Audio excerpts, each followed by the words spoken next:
The shooting started early on the hill in what would be called Operation Containment. The police tried to climb the Alamo complex, looking for the leaders of the Red Command hiding among the houses. The criminals responded violently, turning the favela into a battlefield. The fighting pushed the traffickers into the woods, where one of the deadliest shootouts in the history of Rio de Janeiro would begin. The columns of smoke were the sign of war, marking a conflict that would last for hours and be followed by an information battle, political speeches, and competing narratives. It was a day to show that if Brazil wasn't for amateurs, Rio de Janeiro could make even professionals' knees shake.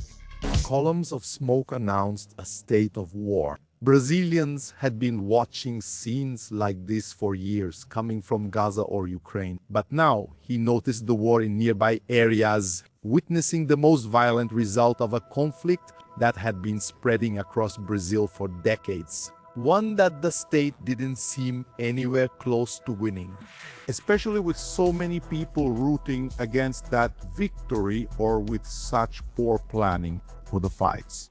Smoke rose into the skies of Rio de Janeiro, a glimpse of the hardships of war in the marvelous city.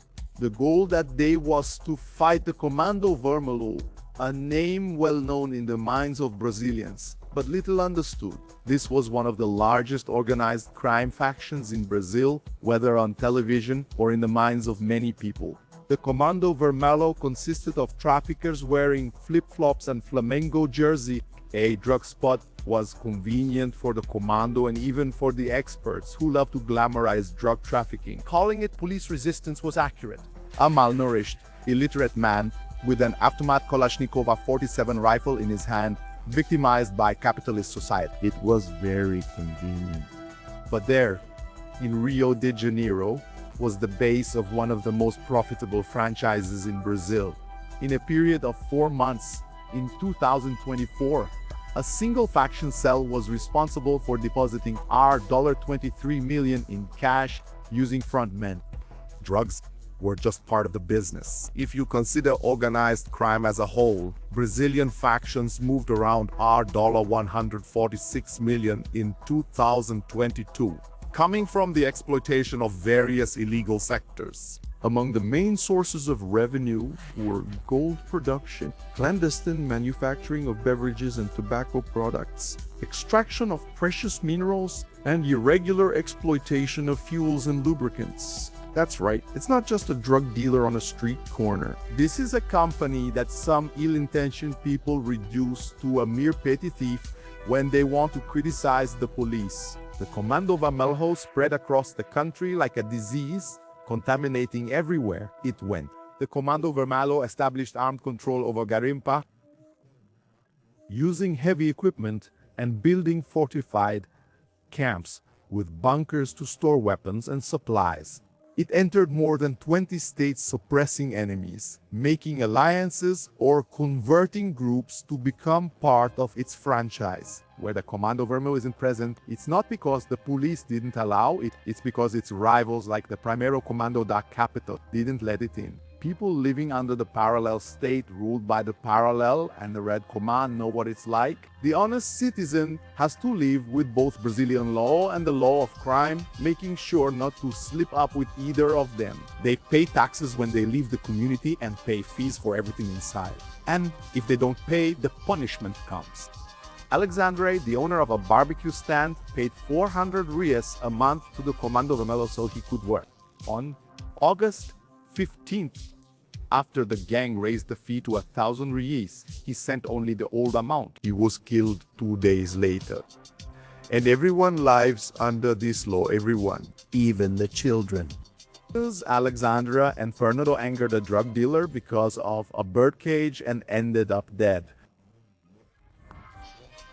The boys' bodies were never found. A man was tortured by them to take the blame. Esther was beaten to death after refusing to stay with the drug dealer during a funk party in the Korea community in the west zone of Rio. With so much death, there was even a clandestine cemetery to dispose of bodies. Oppression, extortion, torture, murder.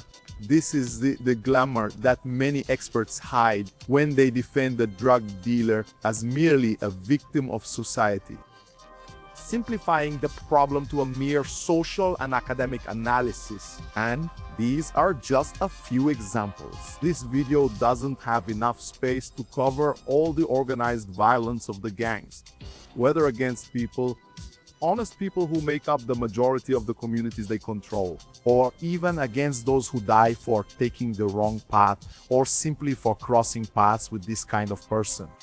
Of course, Servier didn't go around prospering on his own. There are a lot of politicians getting rich from the scheme, gaining power, embracing powerful people.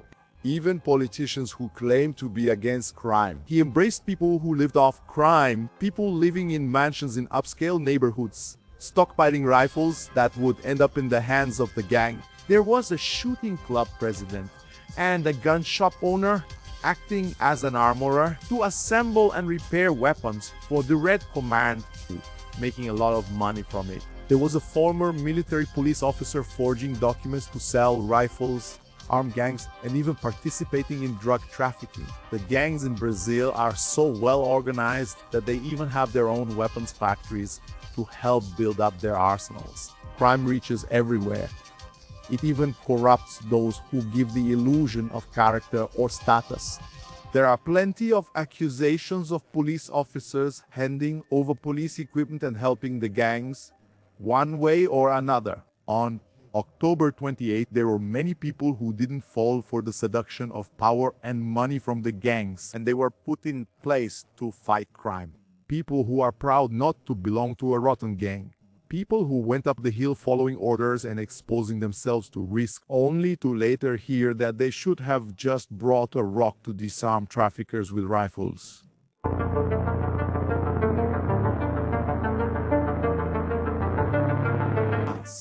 A lot of people said that Operation Containment started as something without a plan, just an intention to kill. But despite so many failures, that's not the case. The truth is that for more than a year, the Narcotics Repression Division of the Rio de Janeiro Civil Police mapped out the critical importance of the Penha and Alamau complexes. The region was home to an estimated population of 200,000 people spread across 26 communities. A lot of honest people. But there was also a strategic sanctuary and a center of leadership and control for the Comando, Vermelho. A civil police survey found the complexes were responsible for distributing approximately 10 tons of drugs and for negotiating about 50 rifles per month. The official objectives of Operation Containment were articulated in two main and interconnected fronts. The first and broader objective was to combat and halt the territorial expansion of Comando Vermelho. The second, more tactical in nature, was the dismantling of the faction's leadership network, with a particular focus on its interstate character. The main mission of the Special Forces was to execute around 100 arrest warrants and between 150 and 180 warrants of autos de Estado. The national scope of the operation is that out of the total arrest warrants, 30 were directed at individuals from other states, with emphasis on members of the para-faction who, according to intelligence, were sheltered in the complexes. One of the main targets were high-ranking figures such as Edgar Alves de Andrade, known as Doca or Urso. Feared even by his accomplices, he had a long criminal record with more than 100 homicides and 26 arrest warrants issued by the court. There was Juan Breno Malteramos, known as BMW, leader of the extermination group known as Tropa do Sombra, directly implicated in torture sessions, and Tiago do Nascimento Mendes. Melo do Quitumbo was another target. He was a close associate of Doca and the drug trafficking boss in Morro do Quitumbo, among others. The task was not easy. Security agents were mobilized, a joint task force of the civil and military police of Rio de Janeiro, The spearhead of the operation was made up of the elite units of both police forces, the Special Operations Battalion of the Military Police, Special Operations Battalion, and the Special Resources Coordination of the Civil Police, Special Resources Coordination. These shock troops were supported by a wide range of tactical resources, including 32 armored vehicles, popularly known as caviros, which would allow the teams to advance under heavy fire. Air support was provided by at least 2 armored helicopters, which offered surveillance, fire support, and troop transport. The presence of ambulances from the rescue and salvage group was highlighted by the government as part of complying with the requirements for this type of operation. Problems started early on.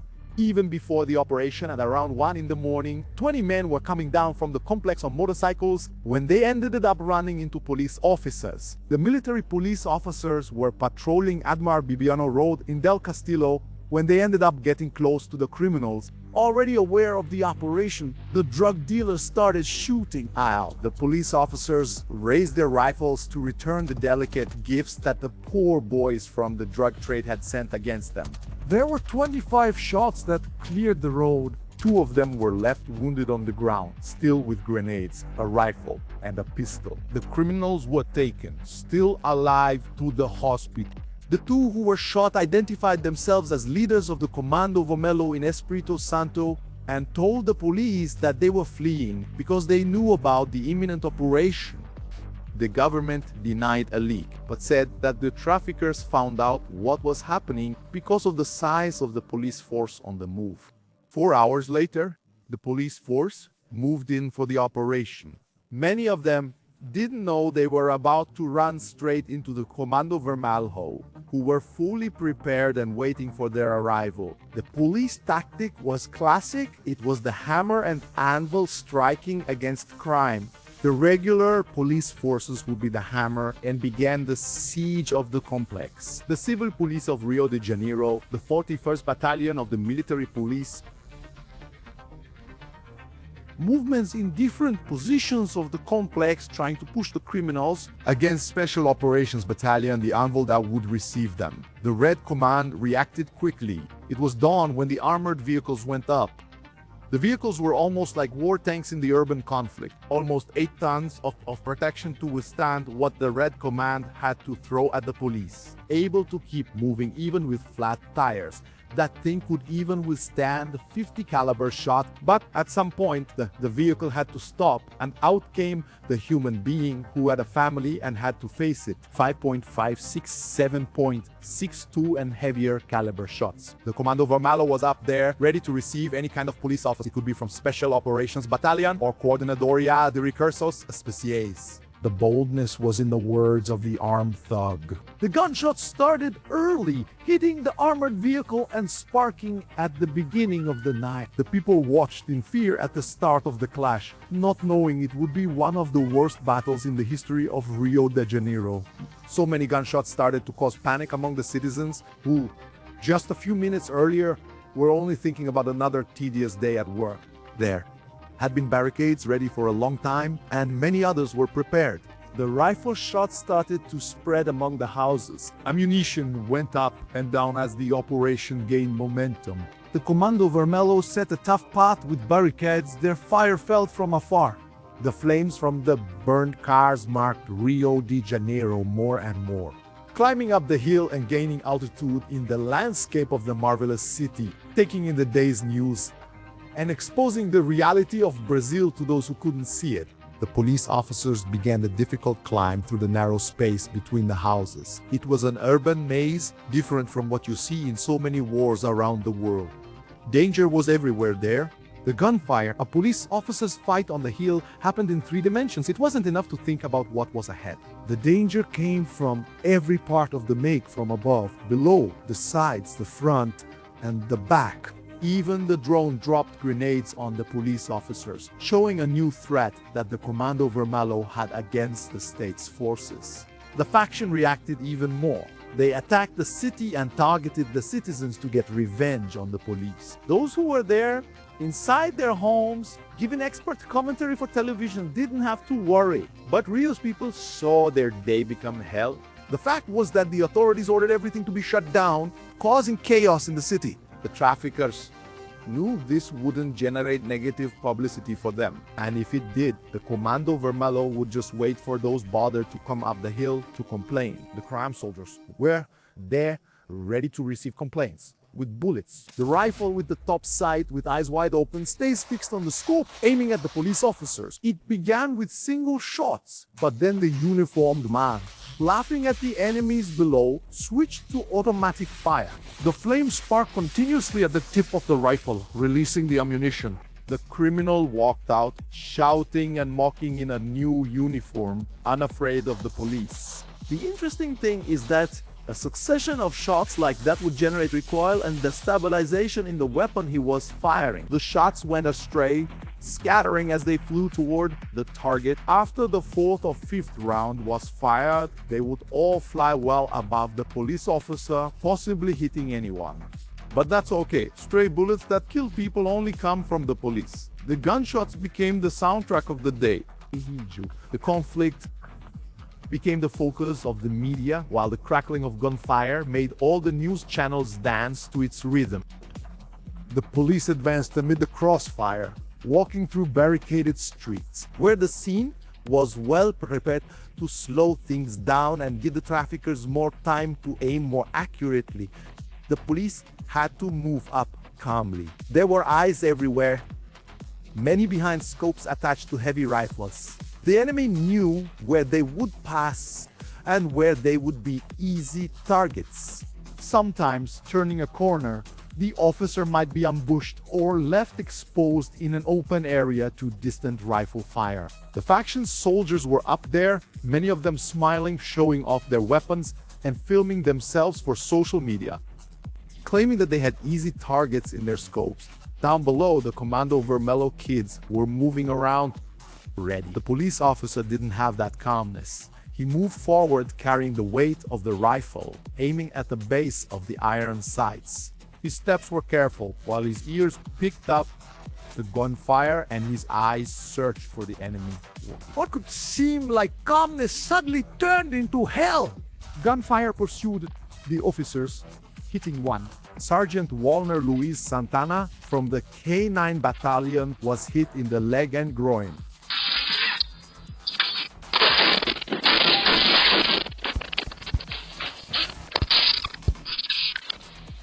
Take the dream away! Come on, come on, come on!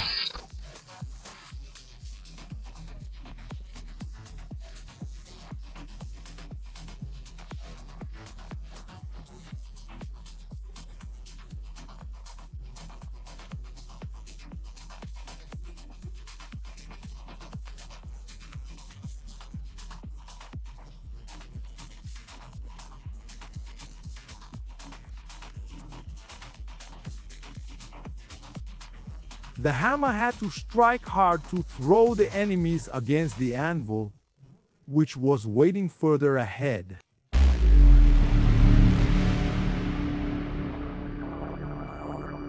Smoke and gunfire had filled Rio de Janeiro for hours. Of the four horsemen of the apocalypse, at least war.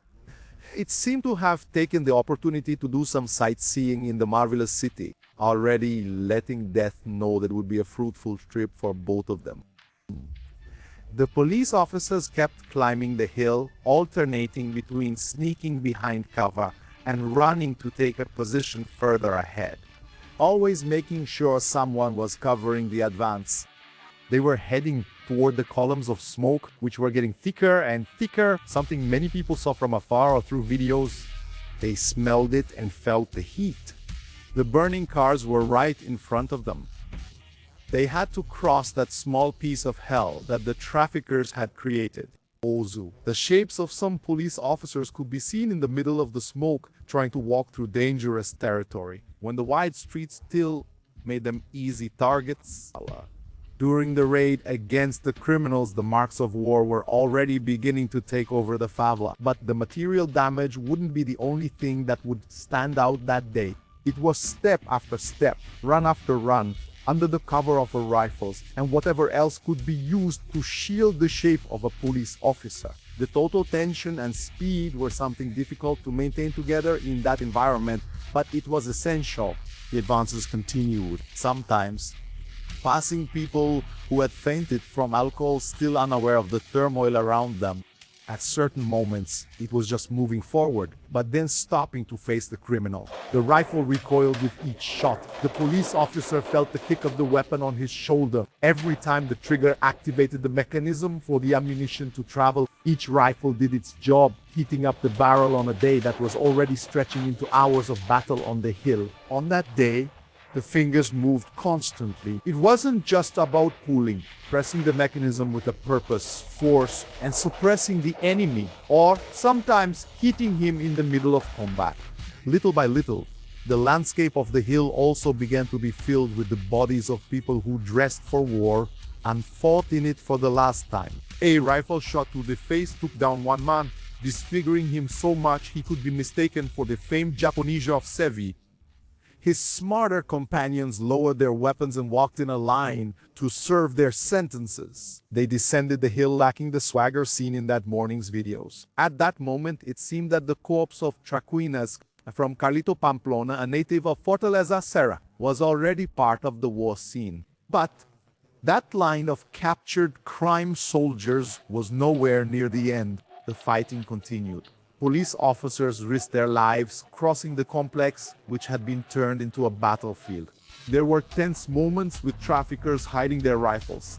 Some pretended to be innocent when they were cornered. One of the civil police chiefs was seriously injured. Needing to rescue a fellow officer, the police broke through a wall and then carried him as best they could on their shoulders and then together to get him to safety for medical treatment. At that time, in the midst of so much fighting, and even with wounded, the police did not retreat. The drones spotted the heavily armed crime soldiers, some wearing uniforms or camouflage clothing, like ghillies, which are excellent for hiding in the woods. Many were wearing bulletproof vests. Those weren't civilians, they were soldiers in a war. After some time, most of them decided to take advantage of the opportunity to retreat while it was still possible. The group started moving along the street, slowly making their way up to the woods above the complex. They moved calmly, many believing they could escape or even become almost invisible in the woods, given the clothes they had managed to get. There were even videos mocking the snipers, with a trafficker thinking that suddenly camouflage would make him completely invisible and immune to what was about to happen. But the hammer had come down, and the criminals were thrown against the anvil.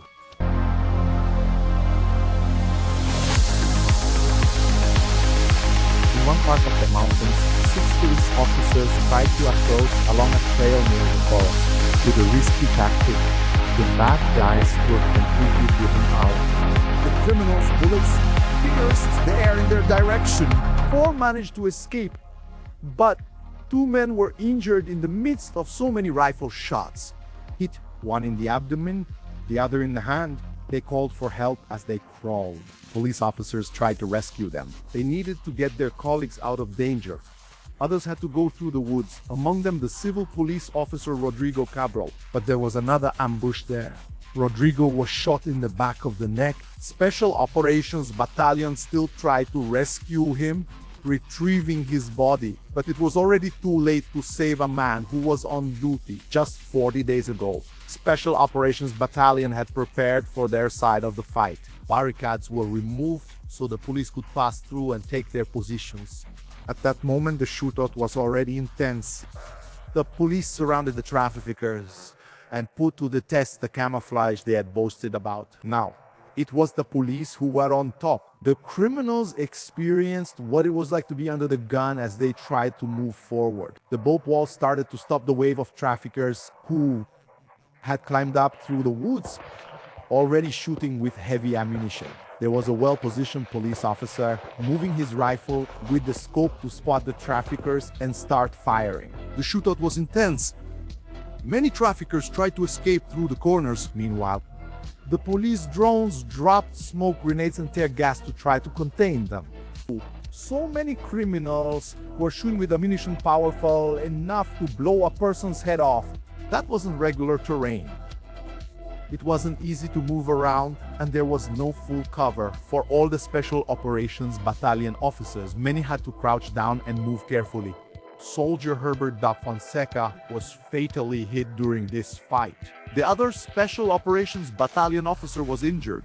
He had to be rescued quickly in the middle of the shootout. A third Special Operations Battalion officer who was shot would be clinically dead for 17 minutes after a cardiorespiratory arrest during surgery. Later, after almost 20 minutes of resuscitation, he would survive without any brain or neurological damage. It wasn't easy. The battle was still throwing ammunition through the air, with the music of war providing the chorus, which clearly showed the intensity of the violence. The situation stayed unsettled. Pure chaos in the jungle, making it easy for the traffickers. Even if Special Operations Battalion didn't surround everything, there were still enough men to put pressure on them.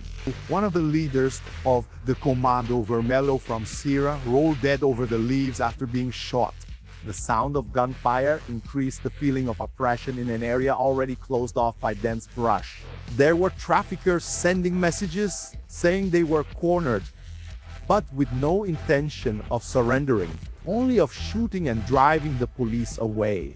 The Aragons shown in the videos on social media quickly melted away in the heat of battle as their fingers stopped pulling triggers and began to weaken. When a police officer's shot pierced a body, now the traffickers were no longer shooting from above, more than 200 meters away from the police officers. They were actually trying to break through a siege. The fight in the woods was over. It ended earlier. In the end, twisted corpses in military clothes, camouflage, and rifles were left lying among the trees, blood drying on the leaves that covered the ground. If in the woods the situation started to end, the records of gunfire were still plentiful at night in the complex. The operation lasted for hours. It was getting dark when the final toll began to be counted.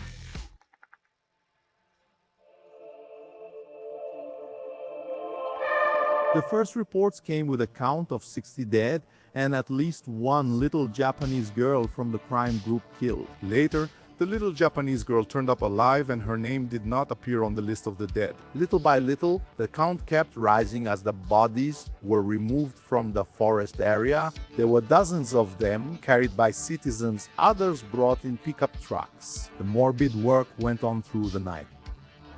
Little by little, the count kept rising as the bodies were removed from the forest area. There were dozens of them carried by citizens, others brought in pickup trucks. The morbid work went on through the night. In the days following the operation, the civil police updated the official report, raising the total number of deaths to 121, with 117 suspects and 4 police officers. Among those identified, more than 95% had confirmed ties to the Comando Vermelho, and 54% were from other states. The operation carried out in the Penha and Alamao complexes also resulted in the deaths of 2 teenagers aged 14 and 17, as well as 6 other young people under 20 years old.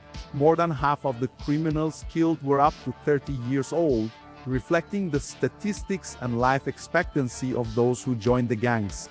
Among the dead, several were identified as regional leaders of the Comando Vermelho who were killed.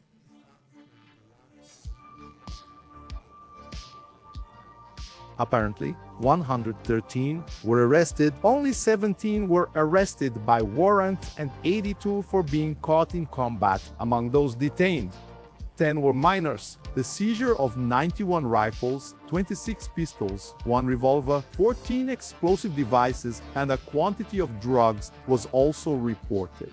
But among the main targets, only Belau do Quitumbo was arrested. Doka escaped along with BMW, Gardenal, and others. The operation sparked discussion and attention. Strangely, the men who showed off armed, camouflaged, and in uniform on social media on the day of the fight ended up as half-naked corpses in the street. Phenomena like rigor mortis, which temporarily stiffens the body, were already known to involve corpses. But rigor nudes or nudes mortis, no one had ever heard of that. And as far as anyone knew, the Bop Wall hadn't interrupted a Comando Vermelho orgy in the woods. That pile of corpses came from a violent battle where both sides fought for their lives.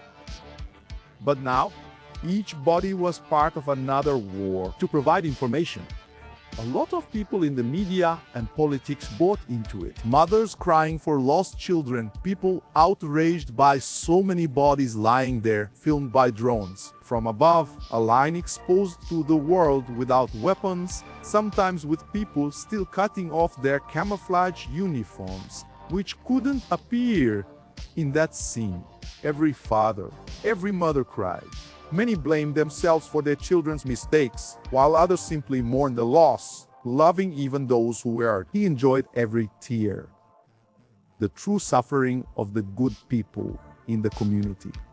He also liked some lies, like in the case of relatives of one of the men who was beheaded in the woods during the shootout and who, according to an aunt, never had anything to do with the crime. He must have been wearing camouflage clothes for some walk in the woods and was unlucky enough to also have a rifle with him that day. The crying and farce worked well in war propaganda. There were politicians asking for a minute of silence and saying that the drug dealer was a worker exploited by capitalism. There was no shortage of people from the Brazilian left swallowing it whole without chewing. The delicious story from the Red Command that the police had only executed and killed angels who could have been easily subdued. As if, deep in the jungle, the police officer had to open his chest and yell for surrender while under a rifle's aim. There were people complaining, as if the police themselves had laid out the line of corpses on the ground in the favela. People who forgot to talk about the murders, tortures, and so many victims that those men had already made. These people helped spread the propaganda of the Comando Vermelho. Politicians from those parties went up the hill to talk to the mothers, buying into the story without any critical effort. After all, many times on this side, criticizing drug dealers doesn't work, he complained. No votes, not even likes. It's interesting that, in some of these circles, if someone talked about the Soviet Union sending people to forced labor until death in the Gulag, no one would complain. They would applaud. Experts with modern glasses and Anam-style hair gave their analysis. Men sometimes want to express a masculinity greater than it really is. Like showing off a rifle that, as I said, isn't very effective for crime. A rifle can be overpowered by a pistol or even a rock to the head. While he's trying to lift the rifle and get it ready to shoot, someone throws a rock and has already taken the guy down. It's a curious fact, really. Suddenly, the Red Command wasn't using rifles for efficiency or lethality, but rather as a matter of virility. It never seemed to me that the issue with the Red Command leaders was about virility. At ease. But if he's saying that an organization of that level even had a rifle factory, just because of that, who am I to contradict him? But I still think it's impractical for the police to carry backpacks full of rocks up the hill to disarm. You'd need a lot of CrossFit training to handle that. And I don't know, maybe after some saint shows up there with a bruise on their head from a rock thrown by a cop, she'll ask them to throw cotton instead. These people are too confusing and seem to be pretending not to understand. You grew up as a drug lord living in a 35,000 Rias mansion, With a girl who thinks that just because she left the favela and was neighbors with the drug dealer, she had the same origins as the son of the Red Command leader, who rented a $40 million mansion. What else do you have? White or black? It's black and brown, so that's it. In whose hand? In the hands of the state, not in the hands of the state, in the hands of the police. We think that the police cause more harm to the poor population, especially black people and women, than the gangs that control these areas. And when I criticize this person's view, I don't forget the crimes committed by the corrupt side of the police. I talked about the left, and there must be some people on the right laughing. Okay, now it's your turn. An operation like that was absurd. 4 police officers died in combat, 4 men with careers ahead of them, families, one of them with only 40 days on the job. There were politicians using coffins as a platform, politicians who will get votes without being criticized, as if the death of 4 police officers was a sacrifice to be accepted. And even if their fellow officers honored the deceased, those same politicians would forget the families suffering right after the elections. These men died. to make way in a hill that would soon be forgotten by the state again. A soldier lost his leg in the line of duty during an operation with no clear plans for the future. The power vacuum would once again be filled by a criminal faction, which, in fact, could punish anyone they're suspected of having helped the police. Yes, it was important to arrest so many leaders, but the main targets got away. People who coordinated very well and who would come back to train new captains in their well-organized army. Those deaths may have satisfied the public's desire for revenge, but the state's goal is not revenge. That did not meet the need to gather information from those leaders, which was important to dismantle more operations of the Comando Vermelho. Dozens of citizens were caught in the crossfire. A lot of honest people could have died. Okay, no civilians were killed that day. But we know the risks and what has happened in other operations. Calling deaths like these collateral damage is either careless or insensitive. Even the insensitive complain when collateral damage affects their own family. And then, yes, they cry out for justice, and we'll see what they think if the operation happens in their own condominium. It's the same kind of person who claims only dead criminals are good and would give police full power to execute. The same one who forgets that among hundreds of honest police officers, there's a rotten side, people linked to malicious crime and the Comando Vermelho, those who kill without hesitation if ordered by the Comando Vermelho, or even plant evidence to get rid of people they don't like.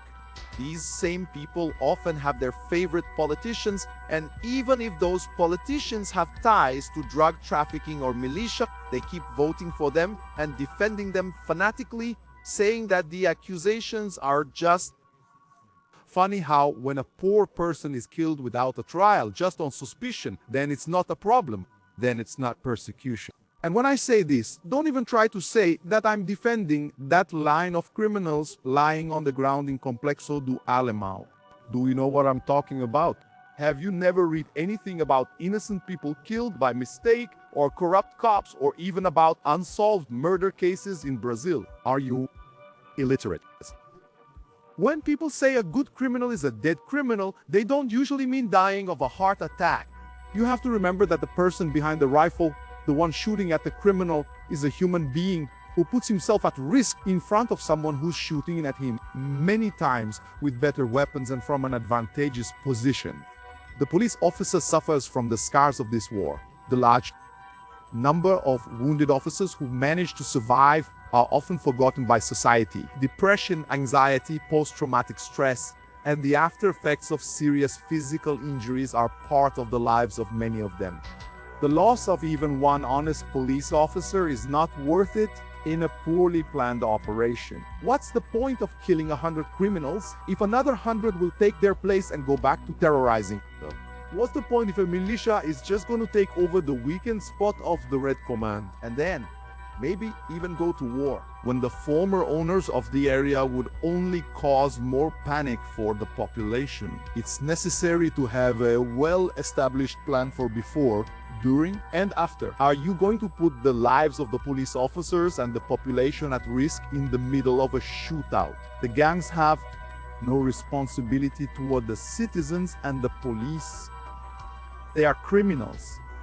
But the state does have responsibility. Apai. Sometimes Brazilians like to point fingers, forgetting that when you point one finger, there are three more pointing back at you.